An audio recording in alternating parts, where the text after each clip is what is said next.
In the heart of Kumasi, life was woven with laughter and tradition. Families gathered by crackling fires as elders shared stories, children's joyful shouts echoed through the village, and the land itself seemed to breathe peace. This was a place of community, of connection of life, lived in harmony with the rhythms of the earth. Among the vibrant souls of the village was Nsonwaa, a young girl whose smile was as bright and hopeful as the morning sun. To her family, she wasn't just a daughter, she was the embodiment of their future, a promise of continuity, hope itself, wrapped in youthful innocence. But beyond the safety of the village, deep within the forest, shadows moved with sinister intent. Raiders, armed with the cold steel of muskets and the grim weight of chains, watched from the dark foliage. They were patient predators, waiting for the cloak of night to fall and cover their cruel deeds. As dusk settled, casting long shadows across the land, Nsonwaa made her way to the stream to fetch water, a daily ritual she had performed countless times.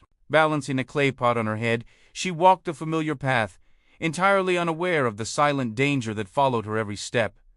Then, the evening's tranquility shattered. In a sudden, violent rush, they lunged from the shadows. The world spun. The pot crashed to the ground, its pieces scattering like broken dreams. Her desperate cries pierced the village air, a sound of pure terror that no parent should ever hear. Her mother ran, her heart tearing with every stride.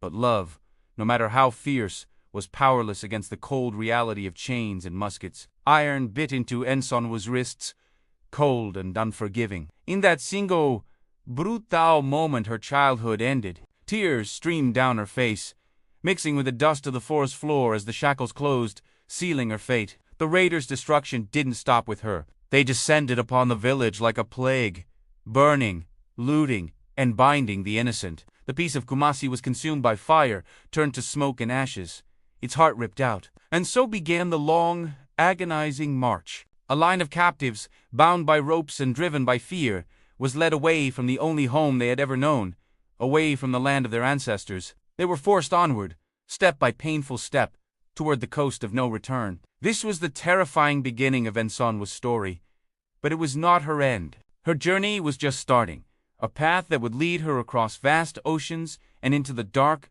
sorrowful belly of the slave ships. What horrors await in the Middle Passage? Find out in the next episode.